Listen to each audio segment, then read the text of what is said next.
can do way smaller circles. There you go.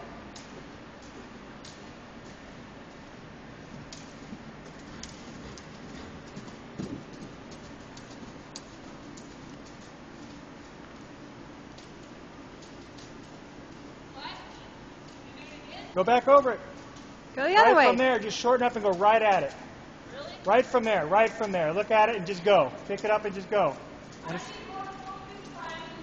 Okay. Just think of shorten your range the whole time. Shorter rein, longer arm. And right back at it from there. Look at your jump. Shoulders to the outside. Think of pressing under the base.